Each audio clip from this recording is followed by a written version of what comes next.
Good evening. I'm Gavin Cleesby, the Director of Programs, Exhibitions, and Community Partnerships for the Massachusetts Historical Society. And I'm happy to welcome the brave few who have ventured out in person, as well as the 100 people who have registered to attend online. And I have to compliment anyone who actually came in person, considering the weather in Boston. It's been a miserable day to be outside. For anyone who might be visiting the Massachusetts Historical Society for the first time, welcome. We are the first historical society in America. We date back to 1791. We maintain a large collection of research material, which is available to the public free of charge. This includes around 14 million manuscript pages, including the papers of 3 of the first 6 U.S. presidents. So John Adams, John Quincy Adams, and Thomas Jefferson, if you're wondering. We also have the papers of physicians, poets, protesters, and everyone in between. And for the past 232 years, we've been making this material available to researchers and the public. For those of you who were at our reception, you may have seen that, as we do for most of our programs, we pulled together a small display of material that's related to the topic this evening. This included a diary entry by John Adams, which, among other things, proves that you can write in a very, very, very small script. But in that entry, it includes the phrase animal spirits, which is the title of the book we'll hear about this evening. The case also included material from Henry Adams and Timothy Dwight. So other than our collection, we also host a wide variety of programs to the public. We're only able to host programs like this evening's programs and then these upcoming programs, thanks to the support of our members and donors. So if you enjoy our programs, we hope you'll return for future programs, and we also hope you'll consider joining or making a donation. This evening, we're happy to welcome Dr. Jackson Lears. He is the Board of Governors Distinguished Professor of History at Rutgers University and the editor of the Raritan. He has also been researching at MHS for the past 45 years, so he is a long-term friend of the institution. His prolific career includes a number of books, including Rebirth of a Nation, The Making of Modern America, 1877 to 1920, Something for Nothing, Luck in America, and Fables of Abundance, A Cultural History of Advertising in America. This evening, Dr. Lears will speak on his recent book, Animal Spirits, The American Pursuit of Vitality from Camp Meeting to Wall Street, which explores an alternative American cultural history by tracking the thinkers who championed individual spontaneous energies and the idea of a living universe against the strictures of conventional religion, business, and politics. In reviewing this book, Cornell West wrote, Jackson Lears is the preeminent cultural historian of the American Empire. This book is another masterpiece and is magisterial corpus. So without further ado, please welcome, or join me in welcoming.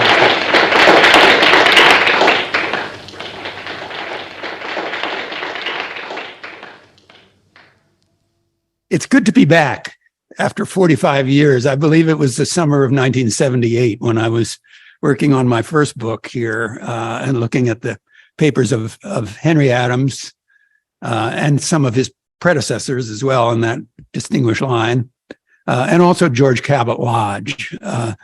Quite fascinating interlude and a really delightful place to hang out and actually get some work done. Some very productive days here. But now to animal spirits.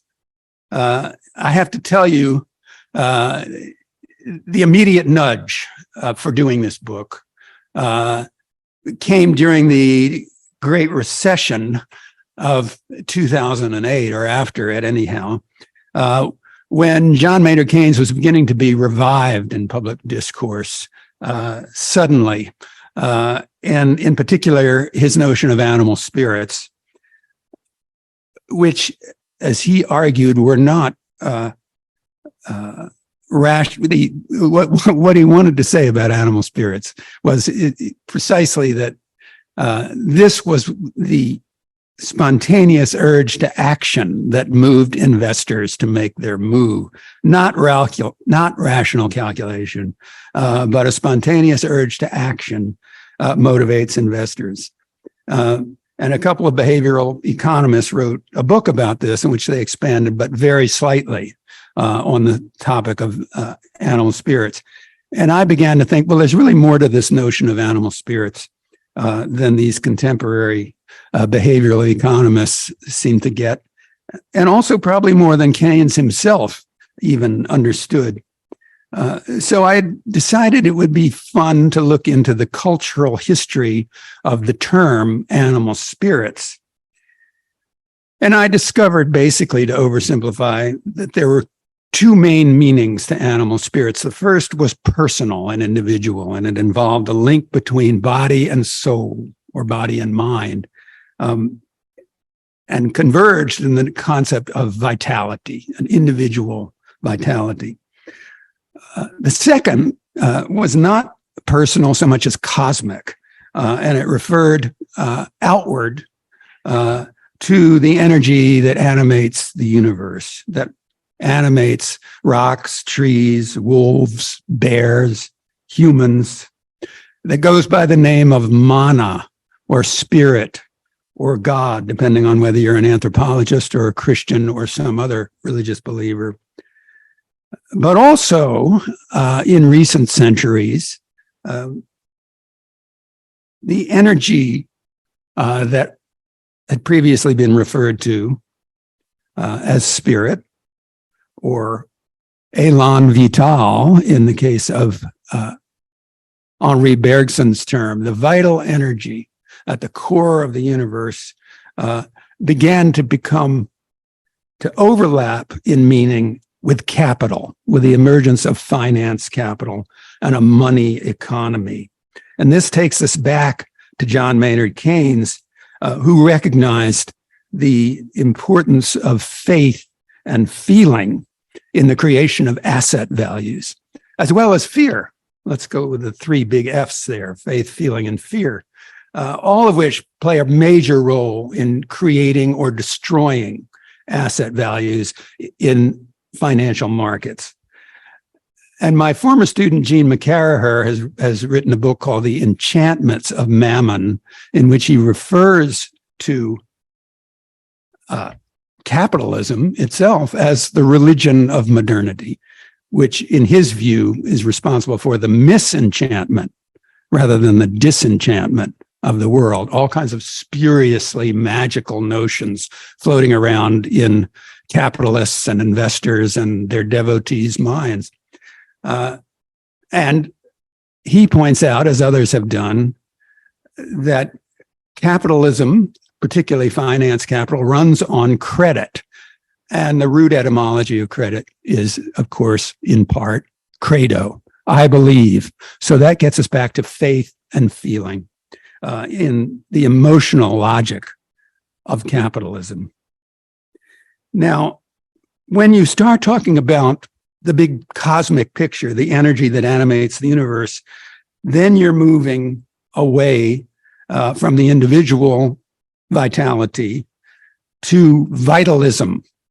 That is, I hate to, return once again to yet another ism in the intellectual historian's vocabulary, but this is unavoidable, it seems to me, because there is a broader, loose, but nevertheless distinct philosophical tradition of vitalism that is characterized by a fast with energy and force almost as ends in themselves, certainly by a pursuit of the life force and how we individual humans might tap into it. It involves, this tradition does, a reverence for sheer raw power, personal or cosmic. And again, Bergson's élan vital was a kind of sunny and upbeat version of that. But at bottom, the tradition of vitalism is amoral. And the conjuring of vitality can be turned to sinister or to very desirable ends. There's a whole range of possibilities. But the dark side, and in my view, the darkest side of vitalism, is the notion of regeneration through violence, in particular through war.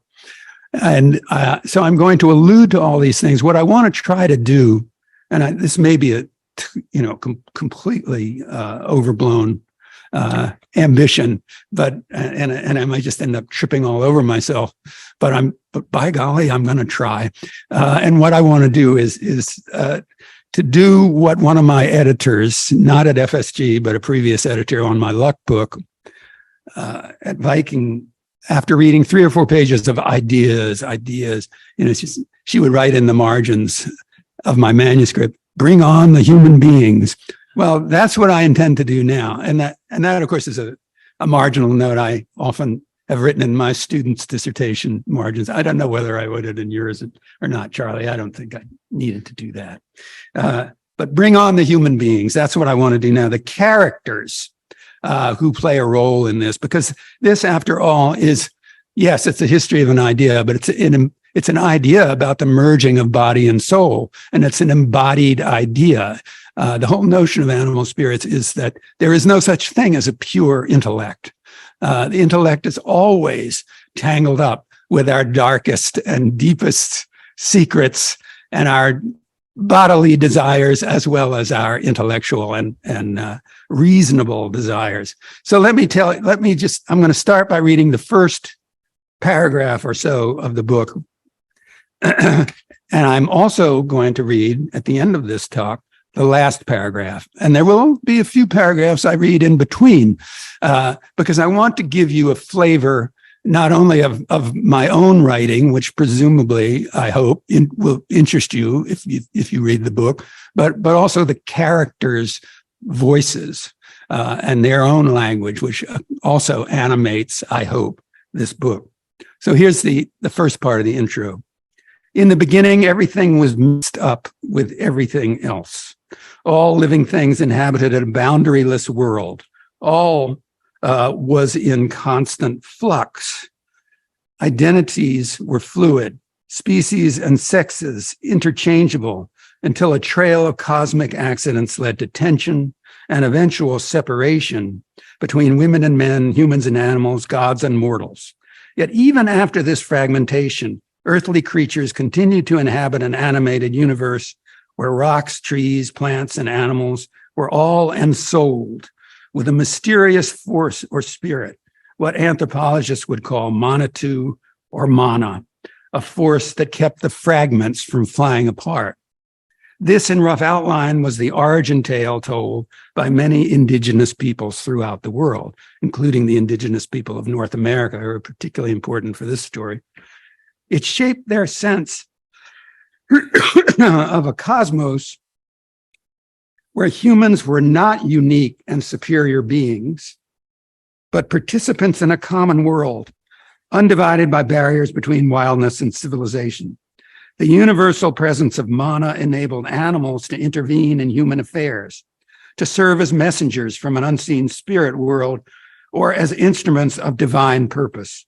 What united these perceptions was an animistic outlook that made certain conceptual categories, matter and spirit, body and soul, pliable and permeable.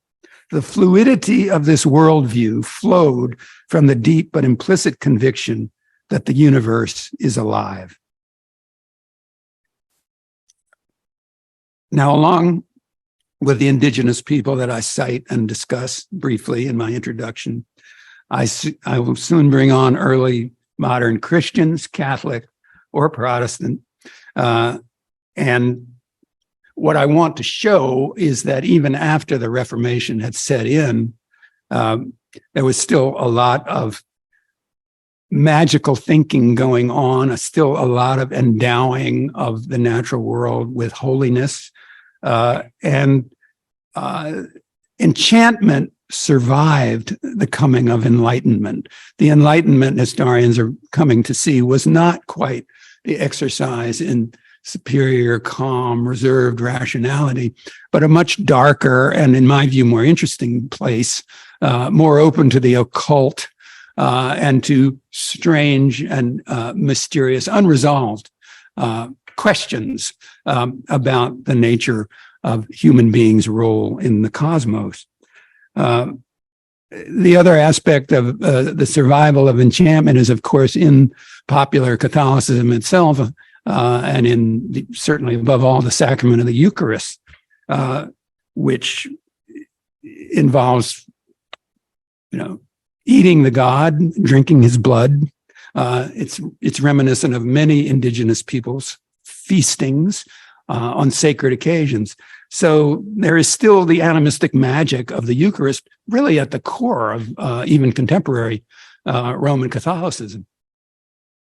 Early modern capitalists also put in an appearance, and particularly Daniel Defoe is interesting to me, not only because of his feckless investing, but also because of his reflections on the mysteries of credit. And there is a brief quote I want to read to you here from my own comment on it. In recognizing the centrality of credit to the emerging capitalist economy, Defoe had hit upon the most pervasive and elusive power in the early modern world. For him, in effect, credit was to the body economic as animal spirits were to the individual body, a mysterious but essential vital force, an evanescent liquid evaporating into thin air. He goes on, it's a wonderful long quote, but I don't have time to read the whole thing, but I'll just give you a sentence or two.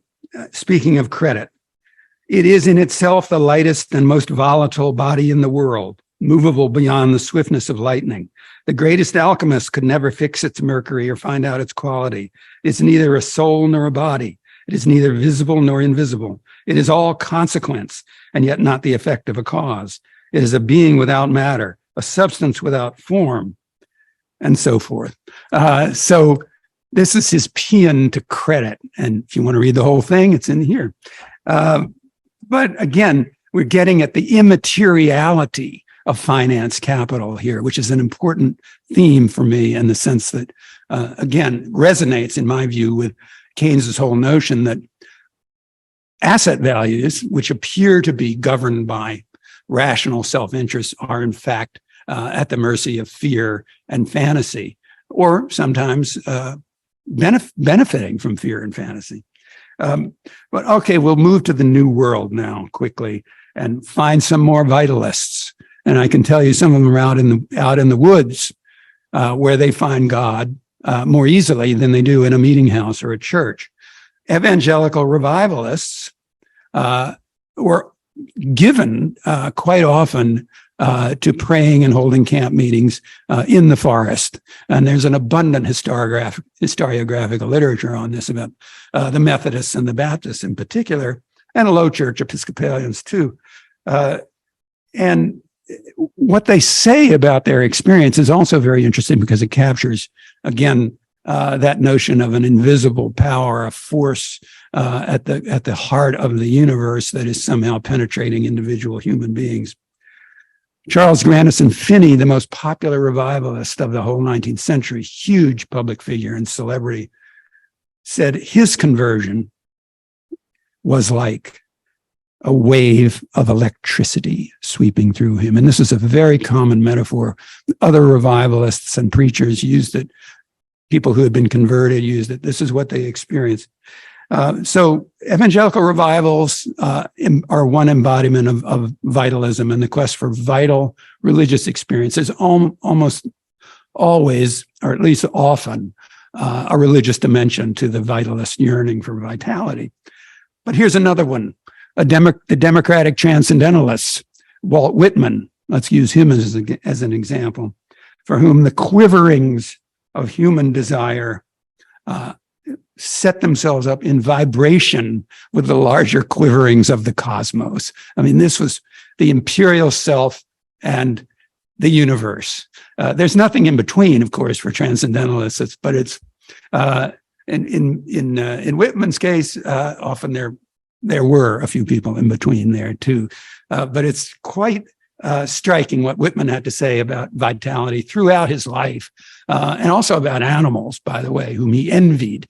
He projected, as a lot of people did, the view of animals living this worry-free, carefree, happy-go-lucky existence, and no nervous depression, no breakdowns, no neurasthenia, and Whitman was a huge figure in the 19th century, and a symptomatic one, I think, but also, again, that stream of vitality.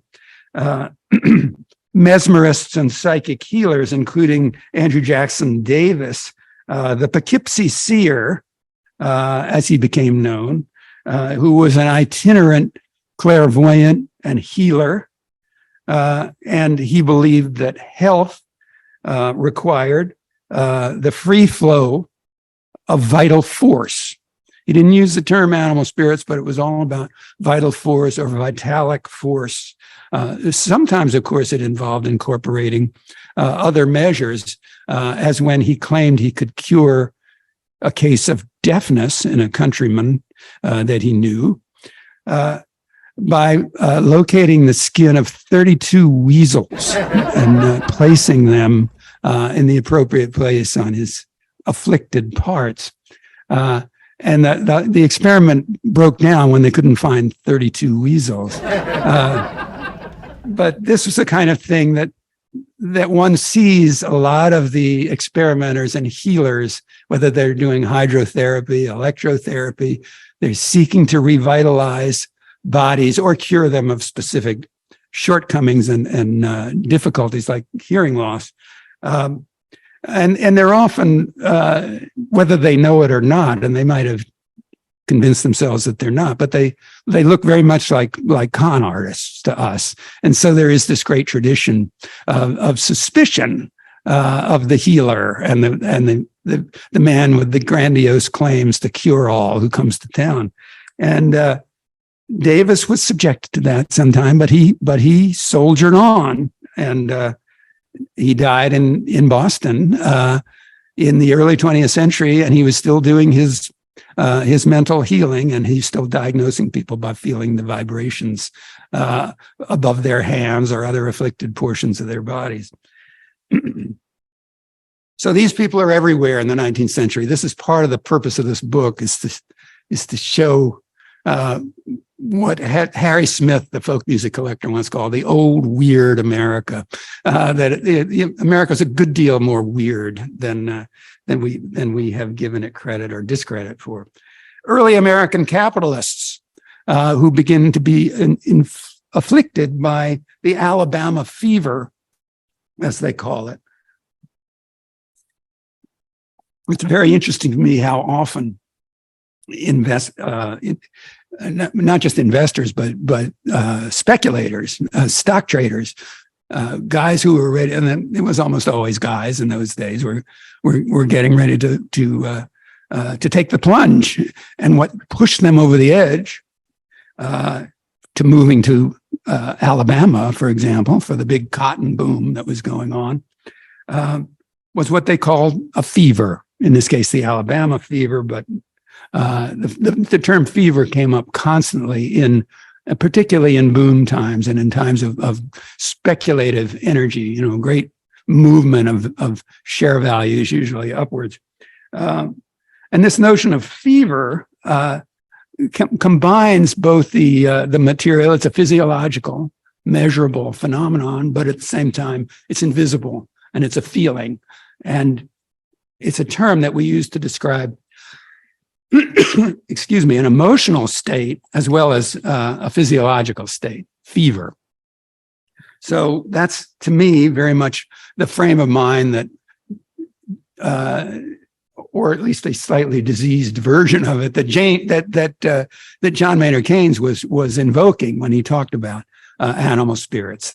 The guy who just knows that this has got to work, and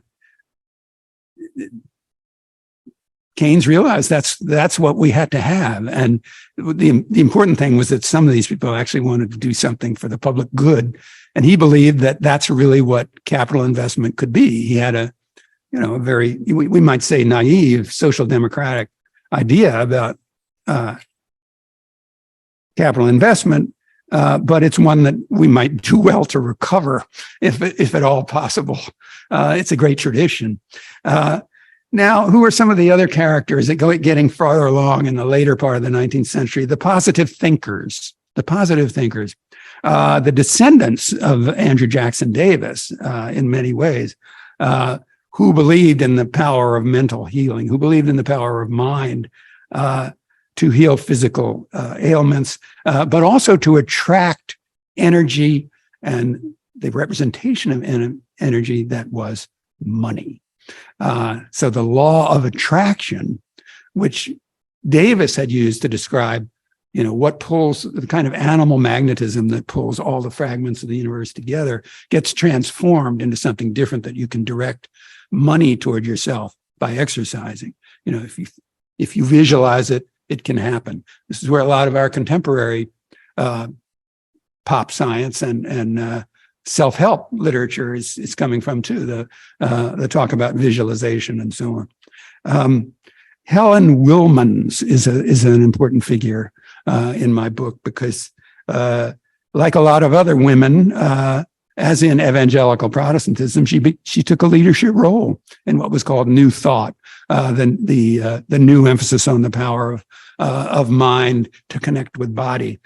She was a rancher's wife, a reformed journalist, a real estate developer, and a mental healer. But she premised most of her serious work, which didn't really start until she was in her 60s, on the rejection of fear. And the kind of fear that she believed came primarily from her own Protestant Christian upbringing. And that is something that she develops at great and fairly convincing length in her autobiography. But she also anticipates our friend Franklin Roosevelt, who recognized, and particularly in economic matters, just how literally and figuratively paralyzing fear could be. And talk about that more in a minute. But as we move through the latter part of the 19th century and the early 20th century, toward the year 1913, I'm a historian. I have to use dates sometimes, and sometimes they really are hinge moments. And 1913 was one of those. I call it the vitalist moment.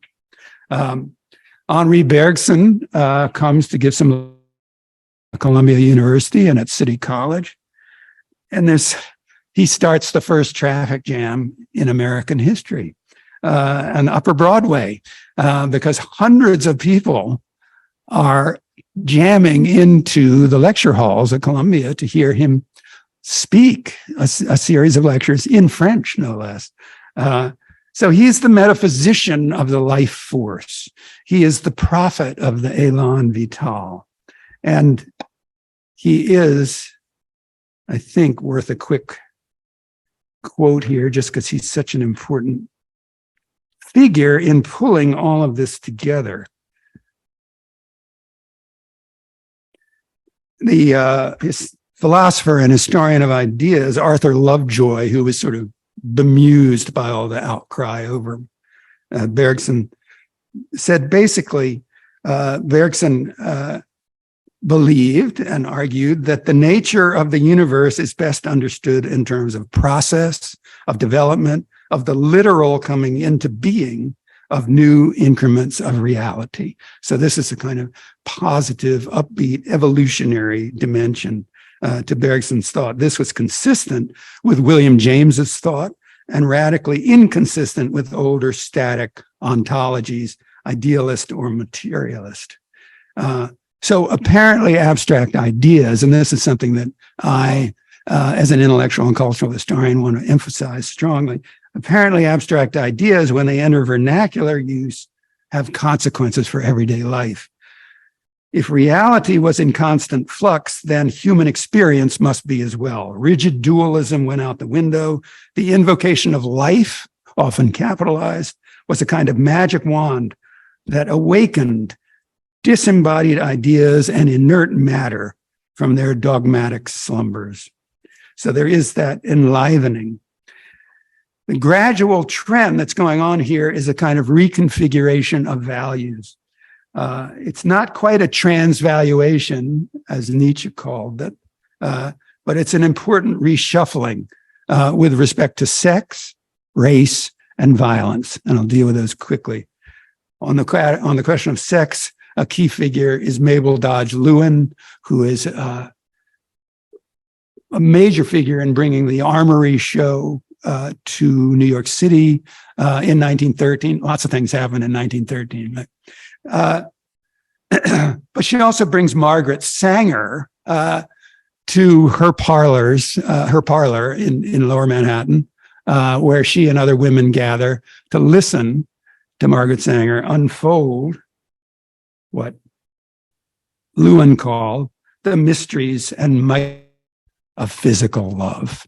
And this is all about the discovery or recovery of female sexuality. And Lewin, in spite of her sexual radicalism, has in some ways a very passive notion of how she was just going to go with the flow and let things happen to her and not be an activist achieving intellectual. But that was another form of vitality, it seems to me, and another way of courting vitality that combined the somewhat superficially passive traditional woman with the sexual radical.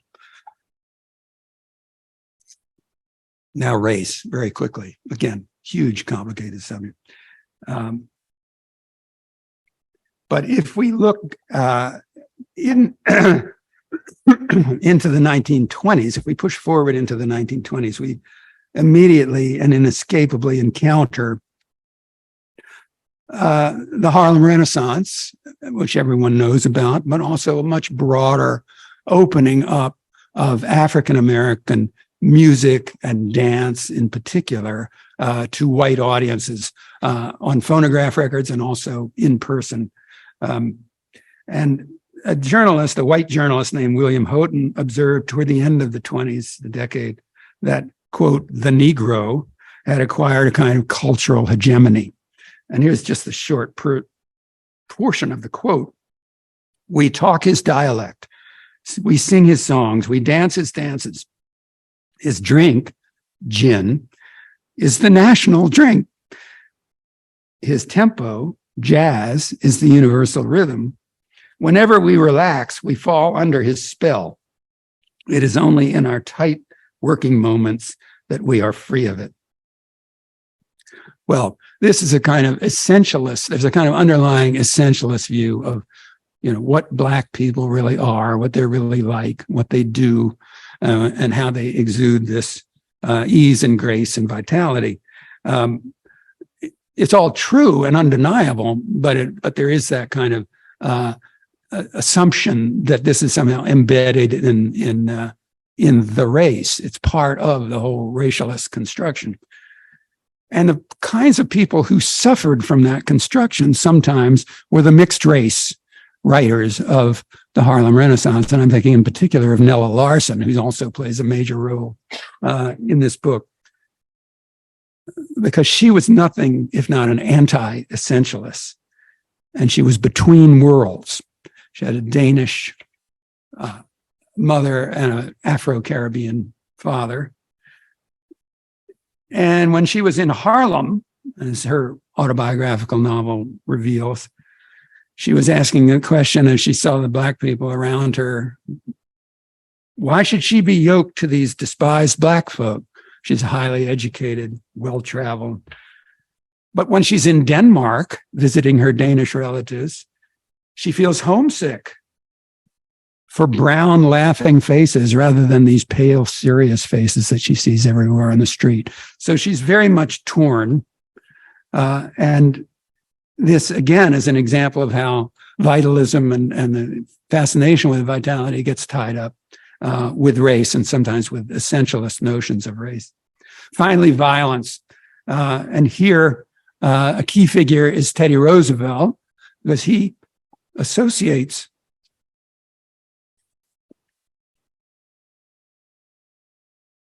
violence. He transforms violence into the revitalizing pursuit of empire. And he incorporates it into this larger project of making upper class men fit to perform their leadership roles.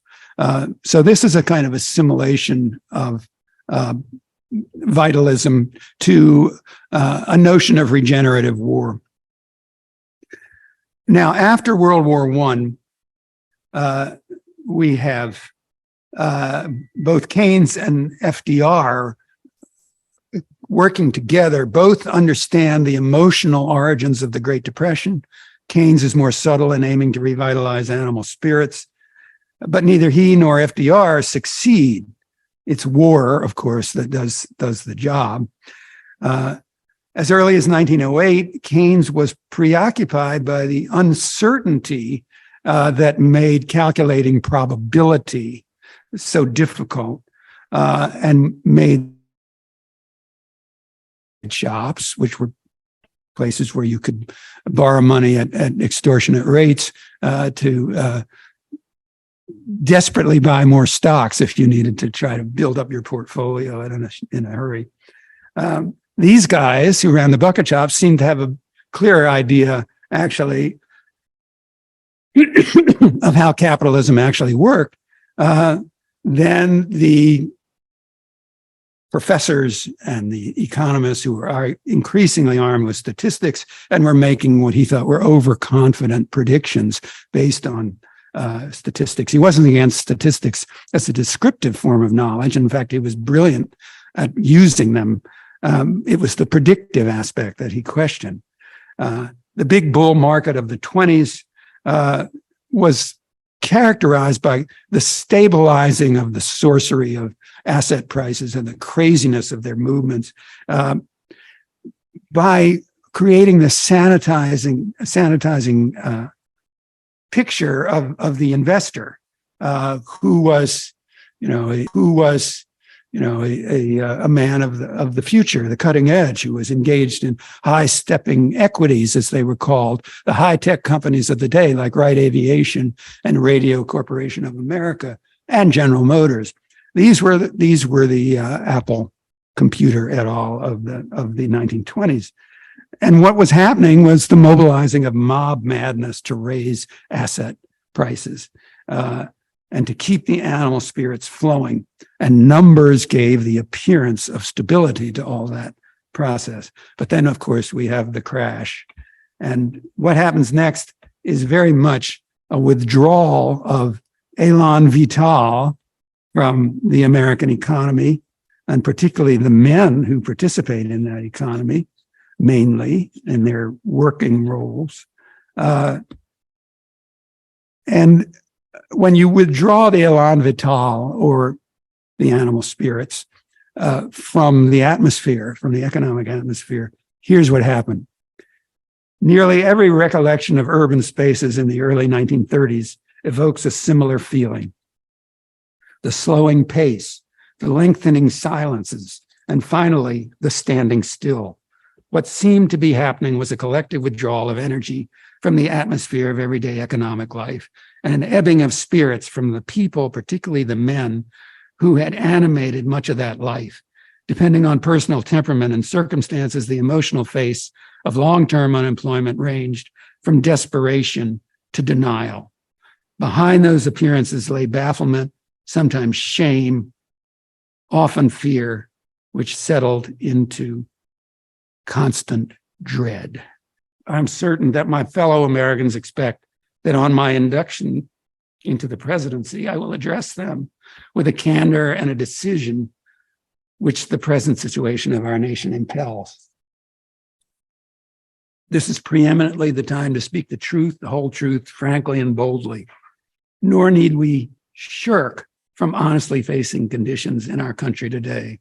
This great nation will endure as it has endured, will revive, and will prosper. So first of all, let me assert my firm belief that the only thing we have to fear is fear itself, nameless, unreasoning, unjustified terror, which paralyzes needed efforts to convert retreat into advance.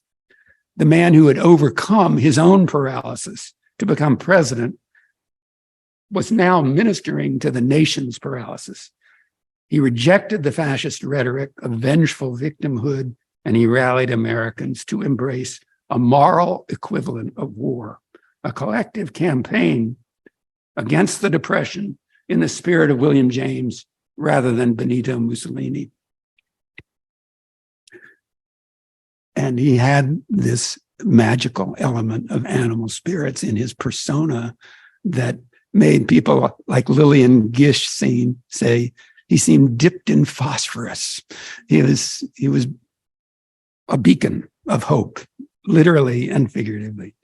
But the fear was not entirely banished. It resurfaced in the post-war world, post-World War II. It enshrouds the long stalemate of the Cold War. And post-Cold War, it resurfaces after the Cold War in the 90s and since. It's the resurfacing of regenerative war. Teddy Roosevelt is probably the most popular historical figure in the 1990s. Both Bill Clinton and George W. Bush embrace him as their all-time favorite president.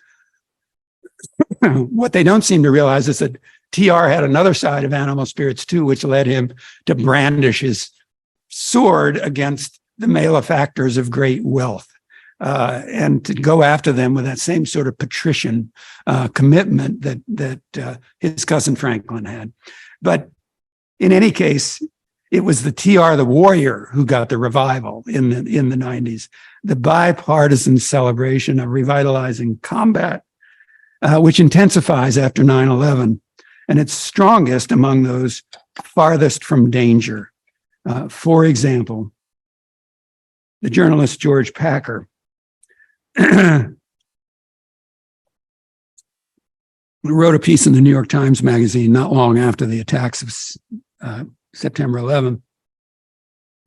He was quick to deny that he was celebrating war, but he left no doubt about its tonic effects. I don't desire war, he concluded, but I know that patriotic feeling makes individuals exceed themselves as the bland comforts of peace cannot. I've lived through this state and I like it. So how easy it was to prefer the excitement of war fever over the bland comforts of peace when one was seated comfortably at one's keyboard.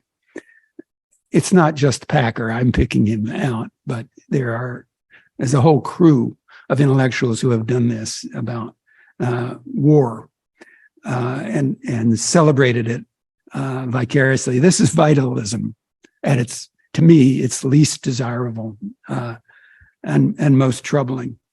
Now I'm ready to move toward my denouement, which is more benign. It's more benign and hopeful, I hope. This is actually one of the first even semi-hopeful books I've written, I think. So I mean it. And I hope I can persuade everyone here that there is something benign going on here.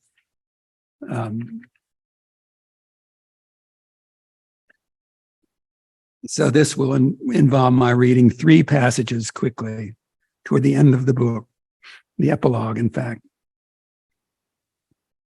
The first involves the great ecological thinker Aldo Leopold, who took a job with the U.S. Forest Service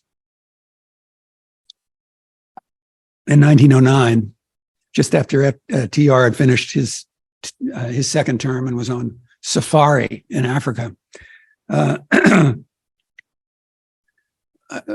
Leopold was a young guy with a gun in those days, a young buck. And like other young bucks with guns, there was nothing more desirable to him than using wolves as target practice, going after wolves with guns and bringing them down because they were the ranchers claimed destroying their livestock. And in those days, we never heard of passing up a chance to kill a wolf, said Leopold, remembering in his Sand County Almanac. So when he and his companions spotted an old she-wolf and her 6 grown pups tangling playfully on a steep hillside, the men quickly started pumping lead into the pack, but with more excitement than accuracy. When our rifles were empty, the old wolf was down. and a pup was dragging a leg into impassable slide rocks. As the men moved closer to size up what they'd done, something unexpected and arresting happened. As Leopold recalled, and I quote, "We reached the old wolf in time to watch a fierce green fire dying in her eyes. I realized then and have known ever since that there was something new to me in those eyes, something known only to her and to the mountain. I was young then and full of trigger itch. I thought that because fewer wolves meant more deer, that no wolves would mean hunter's paradise. But after seeing the green fire die, I sensed that neither the wolf nor the mountain agreed with such a view." So the very idea of the wolf and the mountain both being thinking creatures is a huge departure here, and an important one for Leopold and ultimately for the whole environmental movement after Leopold is rediscovered in the 1960s and 70s. Okay, next to the last quote was also from the Epilogue, and it's from Robert McFarlane's conversation with a physicist that he interviews in the book Underland.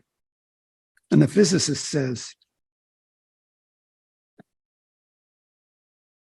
at some point, after McFarlane has said to the physicists, trillions of neutrinos pass through our bodies and on through the Earth's bedrock, its mantle, its liquid innards, its solid core. And the physicist nods and says, yes, everything causes a scintillation. Scintillation. That's one of my favorite words, and I have to use that in every chance I get, but it's also very important with respect to the notion of vibrant matter and a vital universe with a life force driving it.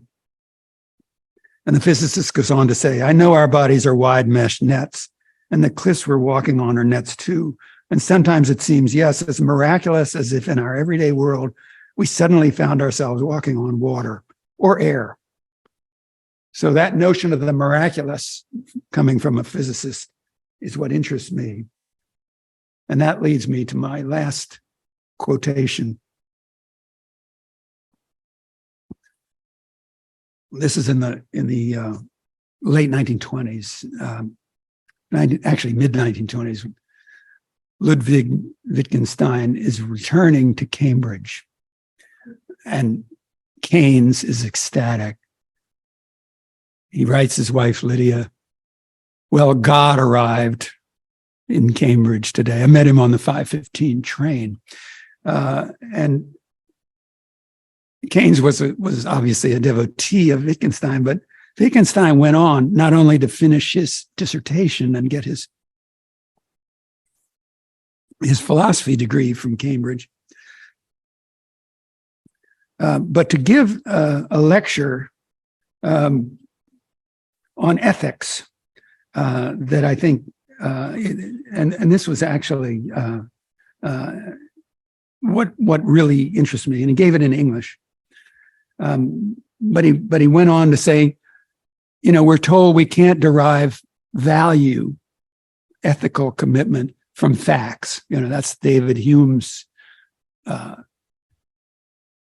lesson to all serious philosophers and ethicists. But Wittgenstein says, you know, there are certain experiences I have that are facts.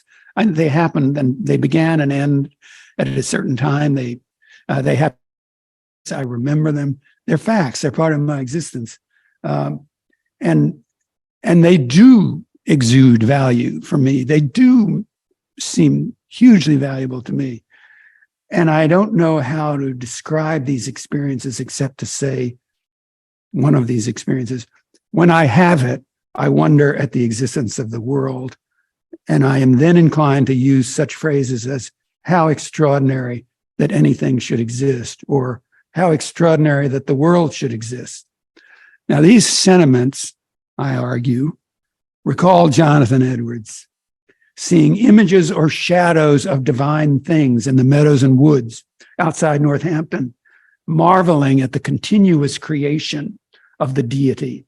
Because only if God kept creating would would the universe go on in Edwards' theology? Wittgenstein himself realized that what he was trying to describe was an experience of the sacred.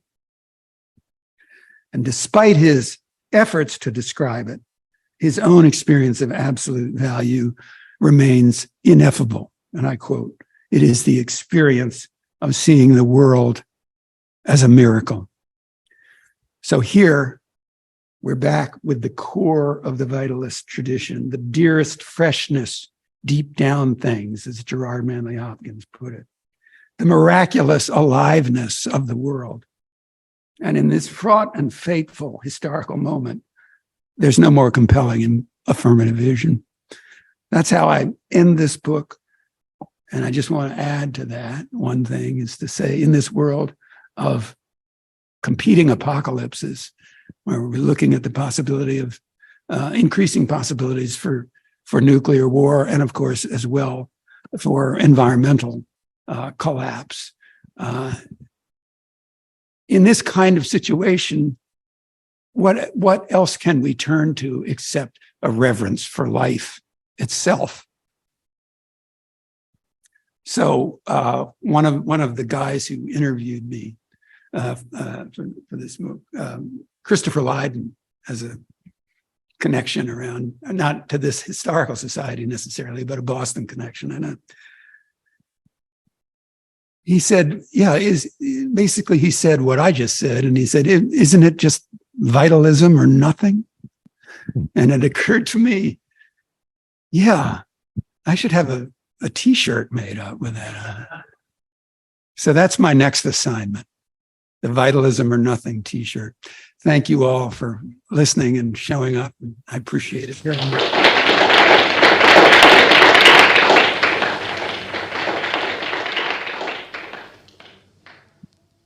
So we can take questions from the audience and questions online. Does anyone in the audience have a question? Thank you for ending with Wittgenstein. That was amazing, Wittgenstein. I was going to say, you do realize you're talking to the Massachusetts Historical Society, right? Yes. I'm a philosopher of religion, and I'm here as a fellow right now. As soon as I saw the advertisement for your talk, I knew I had to be here, and it was, well, I can only say I wish I could attend your lectures at Rutgers. Was very, very meaningful. So I thank you for that. And I haven't really formulated a question in my head, so I'm just going to tell you my my reception of everything you said. I think that I'm sure you will agree with me that the incredible oceanic breach in between capitalism and vitalism is the tension, must be the tension in your book, which I haven't read yet. And I love Keynes, so I could hardly believe that you started with him. I know him because first I was a literary person, because he was part of the Bloomsbury group and in England. And so there is that aspect of him in everything that absolutely. That Bloomsbury was experimenting with and that it stood for, even though it didn't last. Right. And so I'm just wondering, and I love that you said that Keynes was a naivist in terms of what he thought capitalism, well, his version of capitalism, I think you called it a social democratic capitalism or something like that, could bring to the world. Back to me reading the blurb for your presentation, I came almost wearing armor, because when I read a blurb like that, I think that I'm going to hear something very, then I'm going to hear you say something very bad about vitalism and very bad about capitalism. And you didn't do that at all. And I just wonder how you maintain, how you can say what you said at the end about what's happening now to our livelihood, and do that without condemning vitalism, or even without condemning capitalism, and just what you might say about that. Yeah, well, I feel like my one of my colleagues, Lloyd Gardner, who was a diplomatic historian at Rutgers and retired some years ago, but I remember it wasn't that long ago, and he told me that he and his colleagues at Wisconsin and also at Rutgers later had been waiting for the collapse of capitalism since the business downturn of 1957. And there is that whole notion of late capitalism that, well, it's got to end sometime, right? And I think my student, Jean McCarrer, whom I referred to, and who came up with this concept of the misenchantment of the world. I mean, that's a powerful book and a devastating one that shows the falsity and the hypocrisy and the inflated and grandiose dreams that have been spawned by capitalism and the kind of pseudo-sacred aura that has surrounded it, and particularly in the last several decades. Since the 1970s. Now, Keynes was often viewed as somebody who was discredited by the stagflation of the 1970s, but that's only the Keynes who was reduced to just the provider of these technocratic tools for, balancing inflation and unemployment. That's basically what Keynesianism turned into. It's a very reduced notion. He's a modernist. As you say, he was connected with Bloomsbury. He's good friends with Virginia Woolf. He was a connoisseur of uncertainty, like many of the other modernists were. But he was the only one brave enough or crazy enough to bring it into economics and to really make it the core of his worldview. And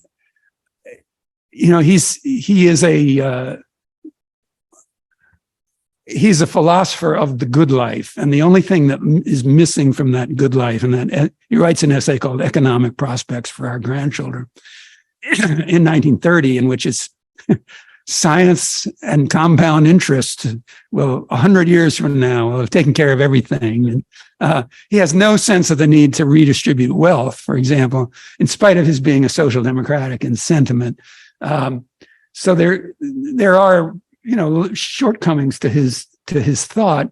But I often feel that if he had lived longer, he would have adjusted, as he always did, to change circumstances.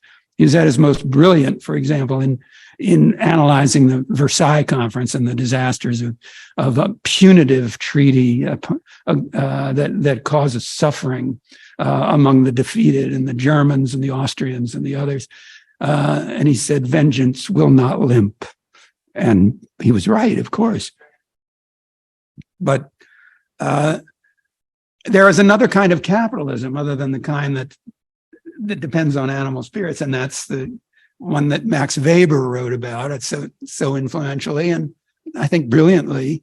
That's the kind that prizes double entry bookkeeping and disciplined achievement, that subjects work to the standards of productivity and rationality, what Weber called economic rationality, which is not necessarily reasonable any more than other kinds of rationality are. It doesn't depend on judgment or reflection so much as certain kinds of calculation. But that's the kind of capitalism we tend to think about, the kind that disenchanted the world, according to Weber. But I think there's always been resistance to that disenchantment within capitalism itself, and it shows up in the fever dreams of overnight wealth. Pardon me. It shows up in the lurchings of the business cycle. It shows up all over the place, and we have to take it into account. There's a kind of sorcery in capitalism that it promises a kind of magical self-transformation, whether if you buy this particular product or if you invest in this particular plan, then riches will pour. And so I feel like Keynes's vision of capitalism is a more humane one. Because he believes that through public spending we can not only put people back to work in times of depression, but we can actually create a better life for everybody. Were the 8 wonders of the world produced by tight-fisted, hanging on to your liquidity. No, he didn't. He was against what he called the liquidity preference. He didn't want people to just hang on to their money. He wanted people who had money to spend it and to spend it for the common good. It's an idealized notion, but it deserves reviving because it disappeared completely in the 70s, 80s, and 90s. And sorry. Yeah, well, I do too. Every chance I get. But this is so I still consider myself a critic of capitalism, and yet I can't naively celebrate revolution because I know what revolutions do too, and so I'm looking at Keynes as in some ways, along with William James, as one of my intellectual heroes, because of their respect for chance and uncertainty. And their recognition that the wonderful world of maybe, as James called it, is actually a world of real possibility and potential. And it's certainty that is what's so discouraging to so many people. Uncertainty is not necessarily a bad thing. So I'm looking for people who are, and I think James's moral equivalent of war is sort of his own version of Keynes's vision of the heroic investor, the investor who is going to create a better way of life for everybody, and I think that's somewhat naive, but deserves again revitalization in our time. Sorry, I've gone on too long. Well, thank you very much for a wonderful conversation. And I think we have books for sale in the lobby. And I would encourage the people joining us online to purchase a book, perhaps from bookshop.org or their favorite online retailer. Thanks. Thanks for having me.